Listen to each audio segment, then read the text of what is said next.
Hello, everyone. Welcome to the Newsbrowse News broadcast.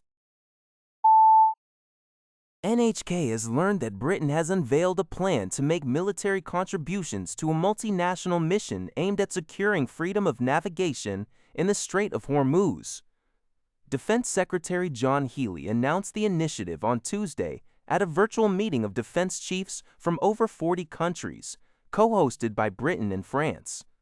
The British government stated that the UK will deploy a destroyer to the Middle East, along with autonomous equipment capable of detecting and defeating mines, and will have fighter jets ready for air patrols over the critical waterway.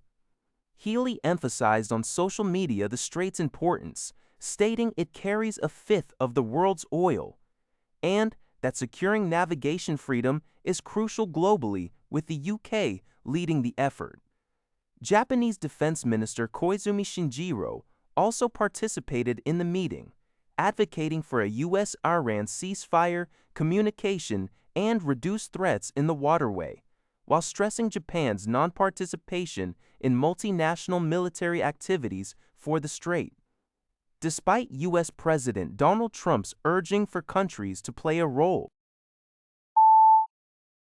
According to Lian Hezbollah, Iraq and Pakistan have both reached previously unreported agreements with Iran for the transportation of oil and liquefied natural gas, LNG, from the Persian Gulf region. Iraq has already dispatched 2 supertankers, each carrying approximately 2 million barrels of crude oil, safely through the Strait of Hormuz on May 10 under its deal with Baghdad.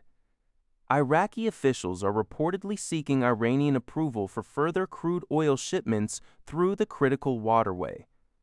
Separately, Pakistan is receiving Qatari LNG via 2 tankers, facilitated by a bilateral agreement with Tehran, a deal about which the United States was informed.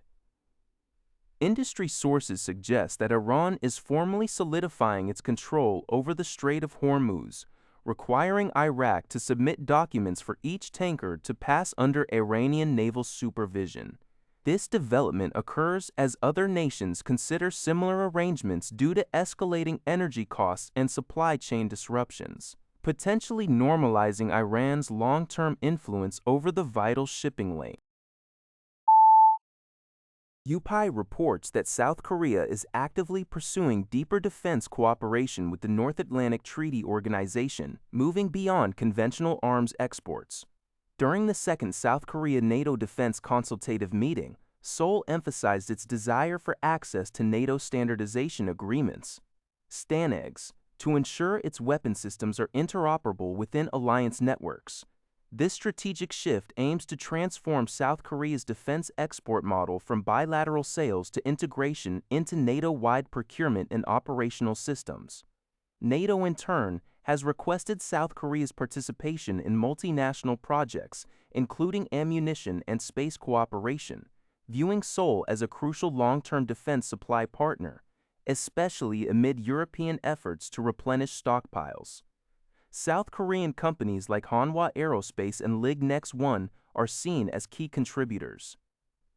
Defense Acquisition Program Administration Minister Lee Yong-kul highlighted South Korea's ambition to become a trusted IP4 partner for NATO, recognizing the interconnected security interests of the Indo-Pacific and Europe.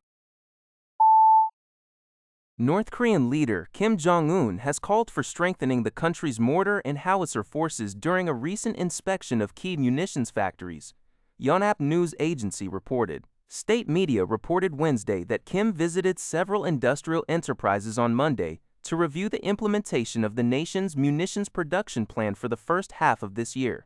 During his visit, Kim set important tasks for establishing a production system for high-precision multi-purpose bullets of various calibers. He also repeatedly emphasized the necessity to boost mortar and howitzer capabilities and advance plans for setting up specialized artillery and small arms production factories. This push is in line with North Korea's 5-year defense development plan, which aims to enhance its military power. Last week, Kim announced plans to deploy a new 155mm self-propelled gun howitzer along the border with South Korea by year-end and observed a destroyer test. Yonhap News Agency. 点多能 and 保公的总给 and com konza forsa some way and mo avoinze die duts still sa die time ma and the do way hor sa quay goods hor tuts stige sa poor no do so do so sa so quay do bi ko ta poor do ta ma di do ta poor the 20 join join join join join join join join join join join join join join join join